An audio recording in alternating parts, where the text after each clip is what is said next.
This conference will now be recorded. Okay, thank you all for attending this RTP outreach meeting for Subregion 3. As just heard, we'll be recording the meeting and it will be posted to the RTP website that we're in the process of developing so that you can go back and take a look at it later along with other information as it's developed. Will be posted there for everyone to take a look at. This will not be the only meeting that we'll have on the RTP. We'll hold others throughout the development process, and they'll cover different topics as we go along. We're spacing these out. We're looking at a target endorsement for the RTP of mid-June to July. Yeah, there'll be a 21-day public comment period just prior to that endorsement. So we are in the middle process of putting this plan together, and we want to receive as much input as we can. During this meeting, if you have a question or comment you want to talk, just use the raise your hand button, which I think is in the lower left corner of the screen. If not, you can wave at the camera or put the question in the chat and we will get to it, and hopefully we'll see it and we won't miss your question. If we don't get the answer today, we will make sure we answer it at a later date. When you do ask a question, if you could just identify yourself and where you're from so that we know who's talking and we can make note of it as we go along. So with that, we'll go on to the first slide of this presentation about the MRPC. Obviously, we cover a planning area of 3 cities, Fitchburg, Leominster, Gardner, and 19 towns and Devons, located in northern Worcester and Middlesex County. The 2020 census gave a population for this region of 242,671, and it covers approximately 685 square miles. The MRPC is not a federal, state, or county agency, but rather it's a regional agency created by and responsible to its member communities, created through legislation by Boston and the state legislature. We have currently 11 full-time staff on Planning Commission, and their 3 departments are Planning and Development, Geographic Information Systems, and Transportation and Transit Planning. This is just a brief map of the other region, just so you get a better understanding where we are located and who we cover. Next, regarding this, who's involved in transportation planning, what we're discussing today? There's obviously the Montezut Regional Planning Commission. There is the Montezut Joint Transportation Committee. This is a subcommittee of the MRPC. It's an advisory group that deals with transportation and transit issues and provides feedback and recommendations to both the MRPC and the Montezut Metropolitan Planning Organization, or MPO, the third leg in this transportation planning group. The MPO is responsible for formally developing and endorsing federally required documents and actions, such as the TIP, or the Transportation Improvement Program, the UPWP, Unified Planning Work Program, and the Regional Transportation Plan. The MPO covers the same region as the MRPC, and the MRPC acts as staff to the MPO. We have a transportation planning contract that provides us federal and state funds that allows for our work, and as part of that, we do work for the MPO on these typical documents. Next, regarding the RTP, what the plan does. It provides guidance to local and state officials in deciding how to spend federal and state transportation funds. It is not a wish list, but it is a list of recommended projects that have some potential of being implemented. It's not a wish list also so that we are required to have a fiscally constrained document, so that's why it's also not a wish list. It has to have some basis in reality. Why the plan matters? Well, basically it outlines priorities for the region. And if a community wants to receive federal funds for a project, it must fit into the policy goals of the regional transportation plan. It needs to be incorporated within the overall scope of the plan in some manner, such as a safety improvement or intersection improvement, congestion mitigation, those kind of things we address in general in the plan, and a project can fit into one of those categories and thus be considered incorporated into the RTP. If there's a specific problem with the project, we can also incorporate those as long as we can define them better. We'll make cost estimates for them and then incorporate them into the plan so that they are there. It doesn't guarantee the project moving forward or being actually implemented. It indicates a need for the region that needs to be further investigated. Typically, in the development of a project, it goes from the RTP to the Transportation Improvement Program. The master, let me back up this. It appears in the RTP. A community then makes a proposal to Mass DOT for the project and for funding. It gets approved by Mass DOT and then works its way into the TIP, the TIP, and then eventually out to advertisement and construction. What the plan covers. Obviously, you can see here it covers all roads and transportation modes in the region. There's also an air quality requirement and a fiscal constraint requirement that has to be developed and implemented in the plan. These are based on models put together by the state and with input from us, and as well as the fiscal constraint, we get funding guidance from Mass DOT that helps us establish the funding levels for the entire life of the plan. The plan has a 20 to 25 year life, so we're looking at the 2050 on this plan. The current RTP, which is the 2020 RTP, is online at the MRPC, and it can be seen, it can be found if you go to the MRPC website at mrpc.org. This is the front page of the website. If you scroll down slightly, on the left-hand side, you see this white banner, 2020 Regional Transportation Plan, Working Towards the Future. If you click on that, it will take you to this announcement. These are the individual chapters of the RTP. You can download an individual PDF file for that particular chapter. You can also go to what's known as a map journal for the plan, and it'll take you to this site here, which provides basically a lot of the input and information that's in the RTP along with graphics. You can jump to a particular portion such as demographics and see some of the charts and information that's in the plan, as well as the wording that goes with it. You can scroll through to different sections of the RTP to see the information that's available. We will be putting something together like this for this new RTP so that you'll be able to then come online and check and see our progress as we move forward in the development of this new 2050 RTP. And that link will appear on our website. Let me just back up to the front page. We will put a banner here on this side, on the left-hand side, underneath the meetings listing for the new RTP, and you'll be able to just come here, click, and go there. Also, there will be announcements related to outreach workshops and other bits of information and updates. They'll appear under our announcement section, and you can see here's one on taking the RTP Public Outreach Survey. This is the announcement of the public workshops, and so on and so forth. So information will appear here as it's being developed. Back to the meeting. Why are we here? Well, basically, public outreach and feedback is an important component of the RTP.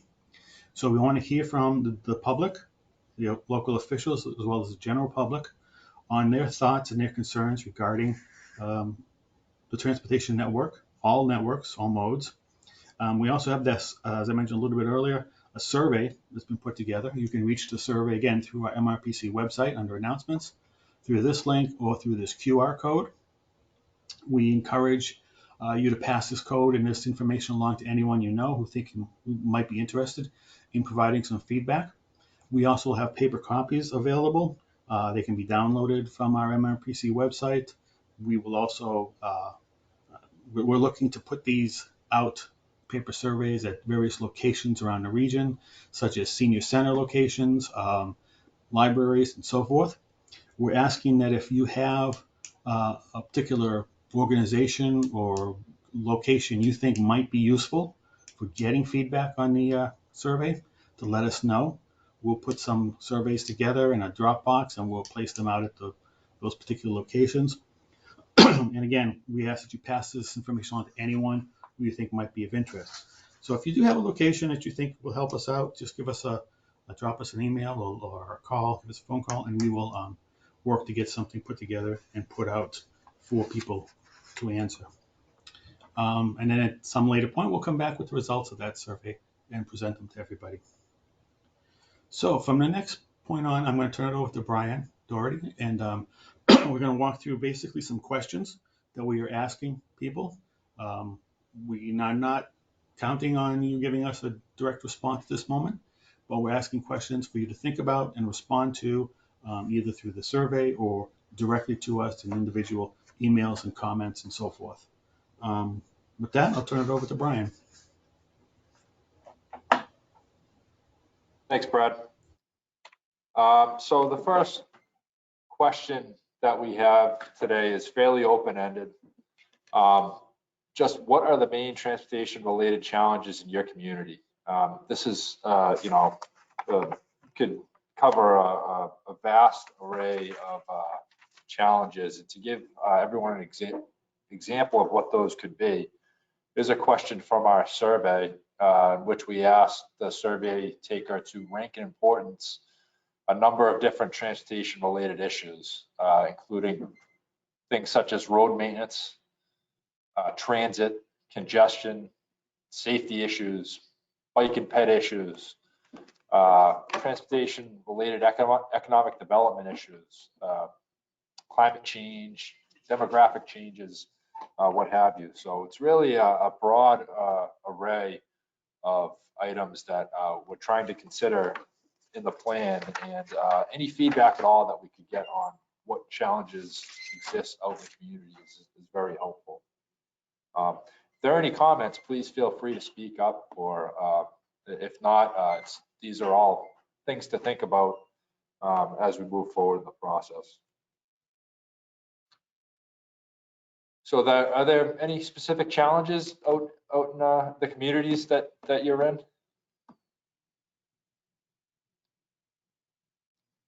And I'm sure they are that exist out there, but again, there'll be multiple opportunities to give feedback over the coming months as well.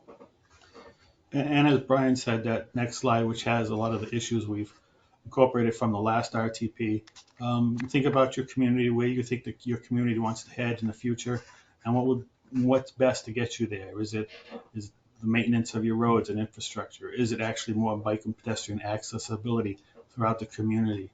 Do you have a lot of dangerous intersections or high incident locations? So safety may be a priority. And obviously for a lot of communities, economic development and residential development are important issues too. And you may be facing a lot of burdens right now that you feel need to be addressed in some manner. So this helps us develop planning strategies for the RTP. We have strategies from the last RTP that in a future meeting we'll talk about and explain them and how we got to them. But that's what we're working on at this point, is trying to see what the general mood is among our individual communities regarding transportation issues. And we expect, a number of, a variety of different challenges in each community. These first public outreach meetings, we had 2 yesterday.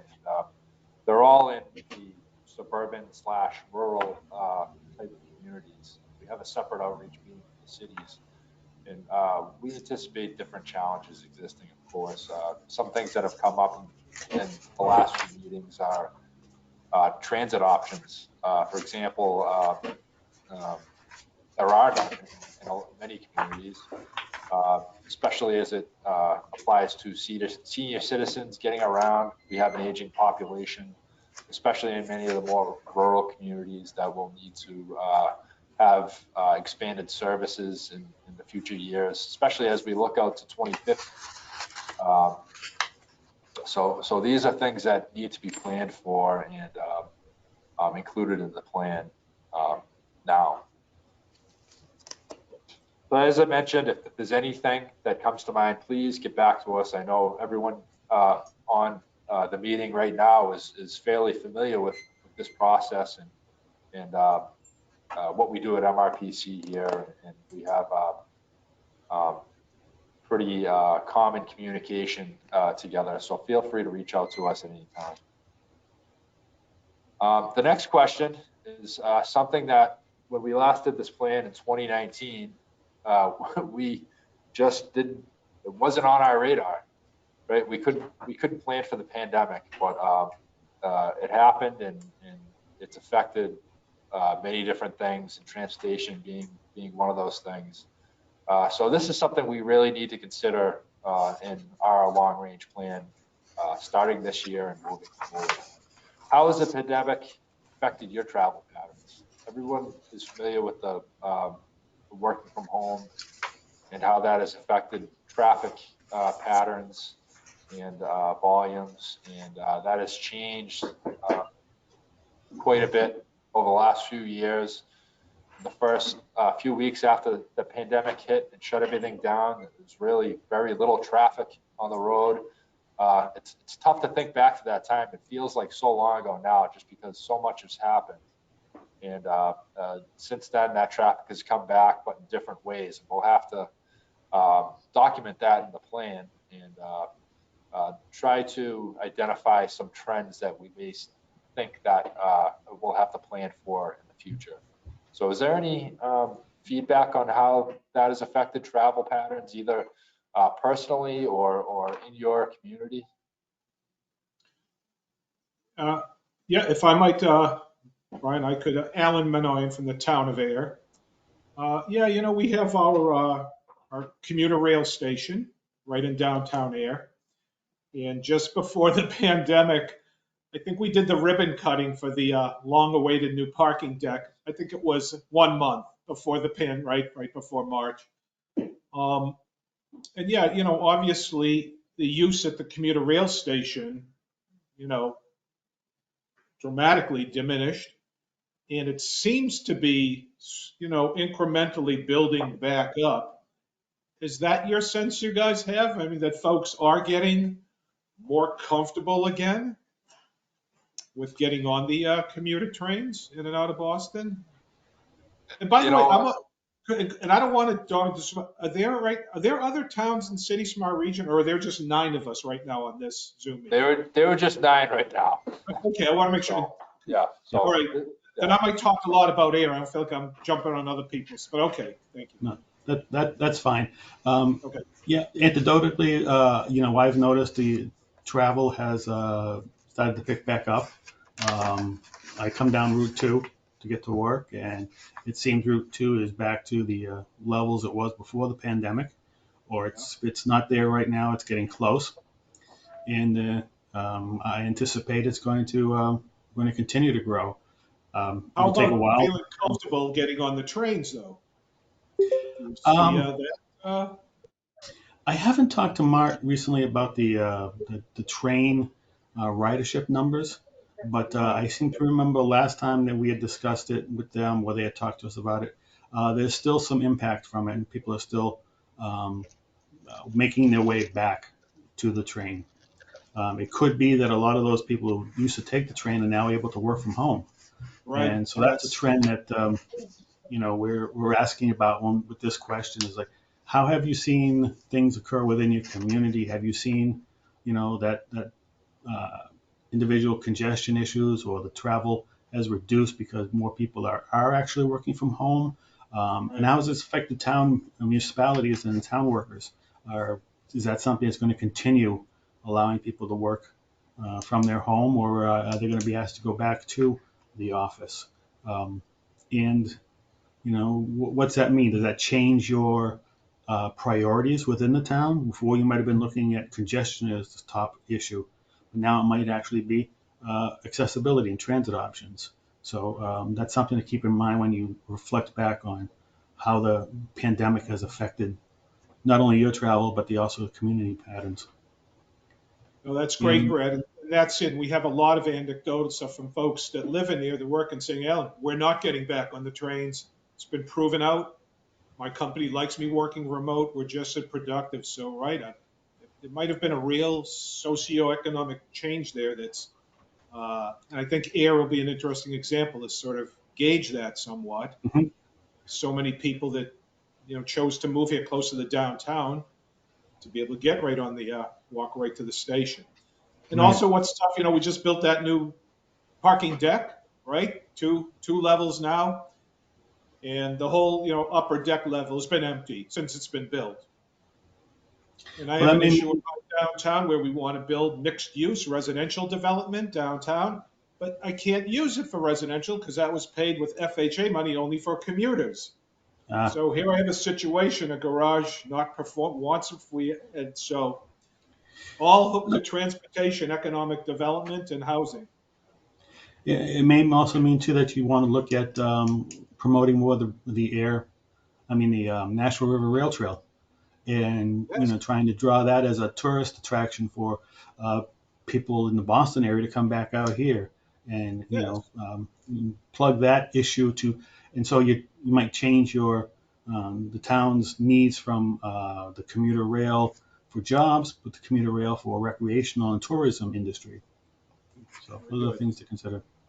very good. Um, Thank you. yes, Dick Mack, you had your hand up. Yes. Yes, thank you, Brad. Dick Mackey Sterling. I want to amplify on what Alan was just talking about in terms of the rail service. I go on Route 2 down to Concord and a little bit beyond, probably 3 times a week. And when I go by the Littleton station, I'm making a wild guess at this, but the cars that are parked there probably represent 20 to 30% of full capacity. So Hmm. it's not just air that is missing out on the train link into Boston, but it occurs even further eastward. The second thing I'd like to mention is the impact of Route 2 because it affects a number of our communities one way or another. There are several, I'm sure everybody knows this, there are several congestion points along Route 2 that need to be at least studied, if not addressed in some way. It starts in Concord at the Rotary and then working westward in the evening. We see it at not so much at 495, but you do see it at Devon's when their workforce leaves. And then as you approach Leominster and 190, Hmm. it's just a bottleneck. There are many times when it's literally stop and go, which years ago never happened. You at least were moving along. So I don't know if Brad, if there are plans to take a look at any of those areas or not. I assume everybody is well aware of the problems. Yeah, if we are aware of the problems on Route 2, and it's always been something we've talked with Mass DOT about. There's been different projects started or projects discussed by Mass DOT for Route 2. I think it's a matter of just, lack of a better term, forcing the issue with them to sort of speed up any planned improvements they have out there. Um, you mentioned the on and off ramps. We've seen some changes in those just recently to improve the accel and decel lanes so that the cars can merge better. I think that needs to continue at a number of locations. Um, and in some spots too, there's just not a lot of geographical room to do some expansion or something. So something else needs to be looked at. Um, the I-190 Route 2 interchange where they come together has always been an issue. There's been some reconfigurations over the year. I think it's gotten better on the reconfigurations, but there are also other areas that affect the Route 13. Cars getting off of Route 13 in Leominster can back up onto Route 2. Um, and they're in the midst of now finishing up a project on Route 13 in Leominster that will hopefully address some of those issues and get some relief once everything's in place and they can all work as planned. So there may be something to help move that traffic along, so there isn't that backup and congestion there. So we'll see. But if it's a concern for the communities, just we will document it and let people know that Route 2 is a major concern for this entire region. It's one of the lifebloods of the region. You know. I'm sure that people in Fitchburg, Leominster, and people who travel even further west, Westminster, Gardner, and Athol, are very familiar with that whole congestion area. Yeah. And it does affect everybody along that whole string. In Yeah. the, I literally could drive from Leominster down into downtown Boston in an hour on the speed limit 15 years ago. Of Mm. course, that's ancient history now, and our circumstances are very different. Thank Right. you. Yeah, and and the Route 2 issues historically have been really, obviously in the Montezuma region, that's really the major thoroughfare through the region. So these have been in existence for so long, and as everyone's aware, and they've gotten worse over the last decade or so, and continue to change. One of the things that I'm sure we're all aware of and we've thought of is the effect, as Alan mentioned, work from home has had, and coupled with the real estate prices in the Boston area. An hour outside the city to communities like Air and Sterling, you can get quite a bit more for your money, especially if you only work in downtown 1 or 2 days a week and the rest remote, or what have you. So, to try to predict trends that will come down the line, it's very hard, but I'm sure we can expect an increase of population from the Boston area in the coming years. How we're going to predict that or try to develop those trends, that's very tough to do. But and this go around with the update of the RTP, here we are. This is a new issue. Things are changing up quite a bit, and we're going to have to address some of these in the plan as well. I think the work from home issue has always been out there. People have thought in the future people are going to work from home and telecommute and so forth. But I think the pandemic just jump started that. It really accelerated that option for a lot of companies and a lot of people. So now if that trend continues, we'll need to adjust priorities, but we still need to make a safe and workable road network that serves all people.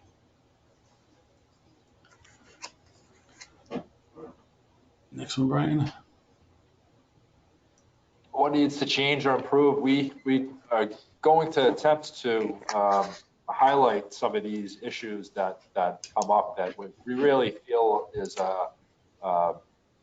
maybe a direction that the regional transportation network needs to take for the next 25 years. What needs to change? It's important to bring those to the forefront and start planning for this now. It's also obviously feedback we're looking for. Is there anything specific that needs to change or improve? Are there specific locations that pose an issue? Are there specific locations in the communities, any of the Sterling or Air or any of the other communities that we have at the meeting now that pose an issue? And this is where we want to get a little bit more specific from a community standpoint. If you've got particular roads, intersections, or trails that need to be highlighted, need to be addressed, this is where we would like to get some more specific and more identifiable like projects, let's say, potential project areas. If you've got intersections that are you feel are unsafe and need some improvements, let's identify them and just get them into the plan as possible locations. Going back to the other one about needs to change or improve, I think we just talked about Route 2. Route 2 needs to improve. There needs to be some changes there. In the previous meeting, we talked about ITS, Intelligent Transportation System. And I know the state has a work plan for improving that and variable message signs on different locations. I think that needs to be accelerated in Route 2. I think our region has a number of places where it would improve traffic flow, improve information to drivers, and it needs to be accelerated out in our region. We've got areas where there's solar glare in both AM and PM. There needs to be those warnings that, hey, slow down, solar glare ahead that's going to slow down traffic. There are locations where we could put the message sign saying accident on Route 2 in Concord, seek alternate routes, and that may address some of those congestion and bottlenecks that end up occurring. So that's one of the locations that internally at the MRPC we want to emphasize that ITS is being employed in other parts of the state. It needs to come out to Route 2, and it needs to address some of the issues out here. And that can have a significant impact on commuting patterns and people's travel into Boston or out of Boston.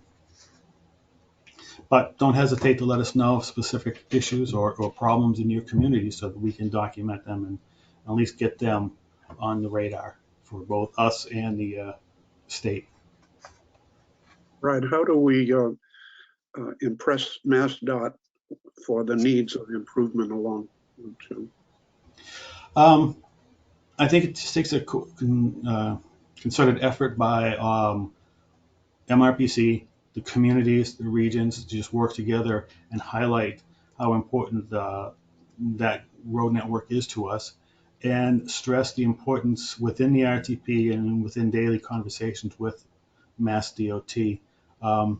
There are things we can do as a planning agency where we can develop long range plans or short range plans that highlight the problem areas.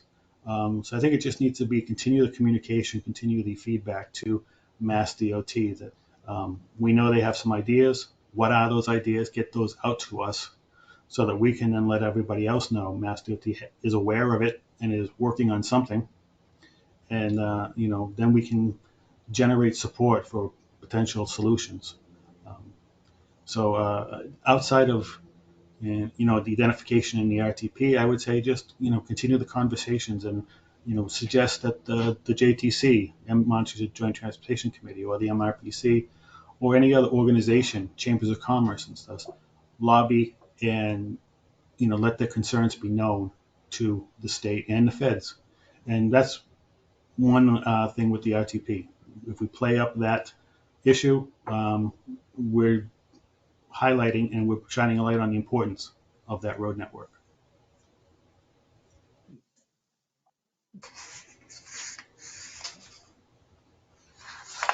And I know we've been talking a lot about Route 2 and the more major regional roads, but we want to make sure that there's a lot of local aspects going into the plan as well, especially as it applies to town centers and things like that.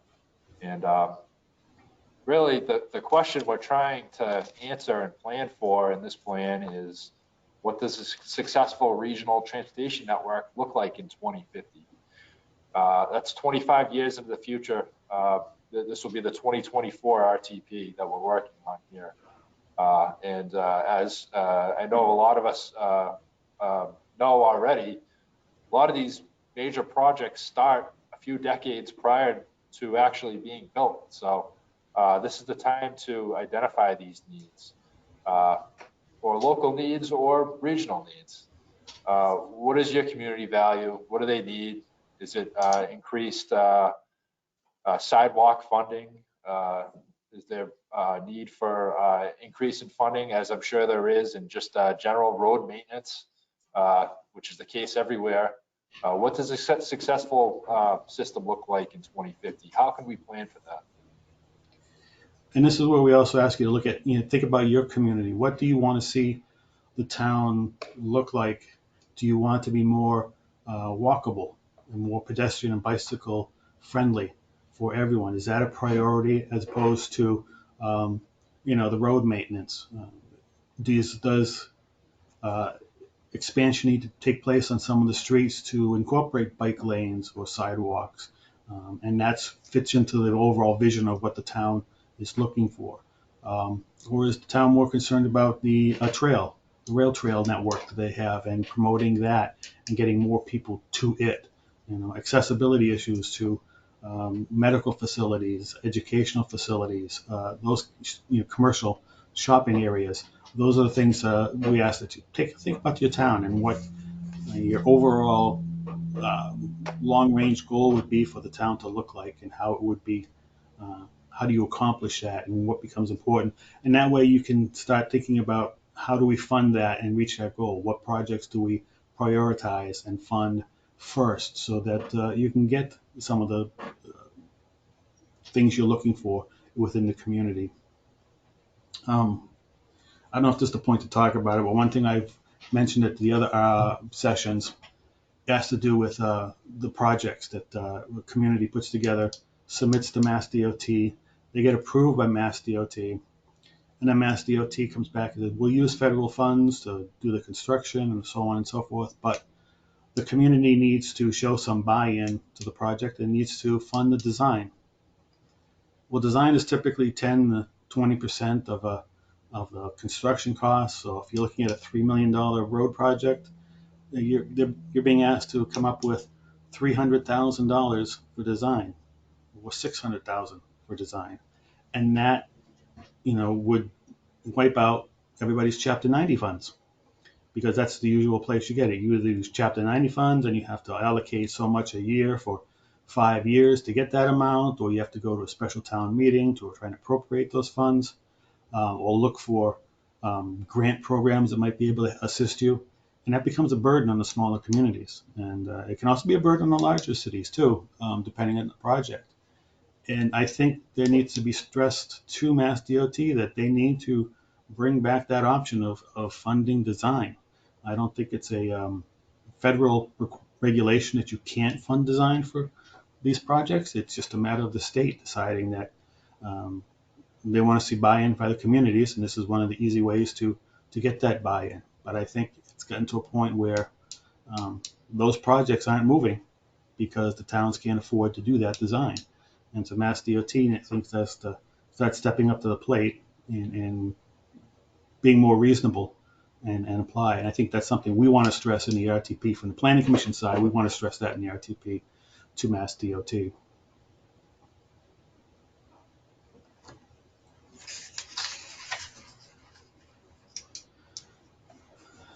Next, Brian.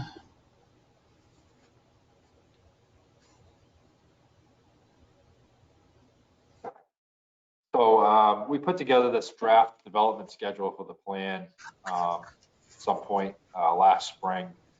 And basically we're at the stage now, we're just starting the public outreach. We've had the survey available for a little bit now. We've been running a number of items past our MPO and JTC groups.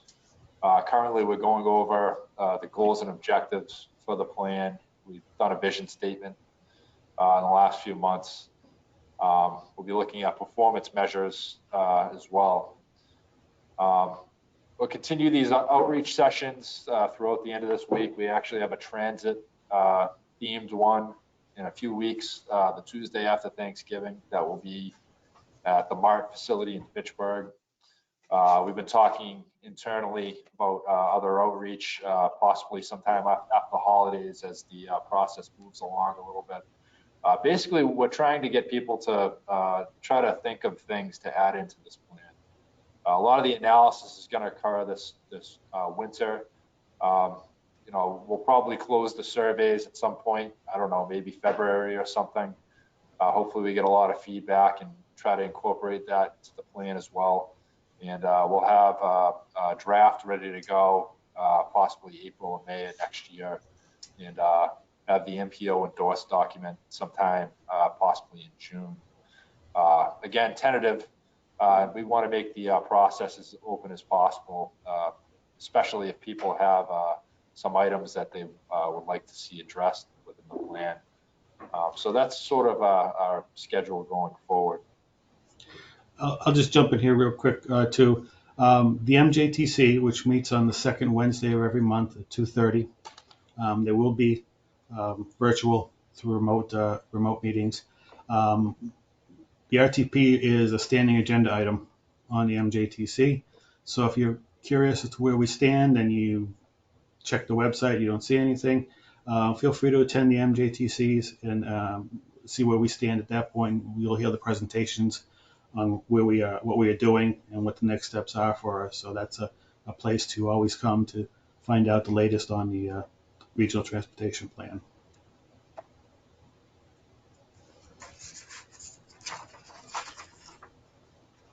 We also have a website. Currently, as Brad demonstrated earlier in the presentation, we have our 2020 RTP up. Like I said, it was done in 2019. This is the last time it was updated. It's on our website right now. We plan on having a dedicated website for the new RTP that we're working on. in the coming weeks or so, and we'll put updates as they become available, presentations that we do, possibly some of the demographics that we end up analyzing, some of the different surveys and suggestions that we get. We'll be putting that up as well on the website. Yeah, Also, go ahead, sorry, go Brian. ahead, Brett. Our intention is to update this as much as we can. As I said earlier, this meeting recording will be posted here so that you can come back and review it. You can also see the other workshops. And then as the chapters are put together in draft format, they'll be coming up online here too for review and for people to take a look at. One thing is I just remembered, we do, as Brian said, we have a couple other workshops left. We have Subregion 4 coming up later today.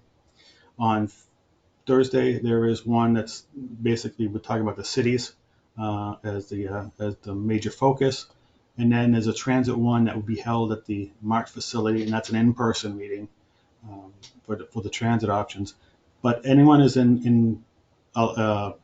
welcome to attend any of the sessions that they're interested in. We try to cover some of the same information right now, but you're welcome to attend any of them to to provide feedback or to just listen in. Don't think that this is Subregion 3 and this is the last one you can attend. Feel free to attend any public meeting we have or any meeting we have regarding the RTP so that you can provide whatever feedback and hear how we stand and what's going forward in our next few months.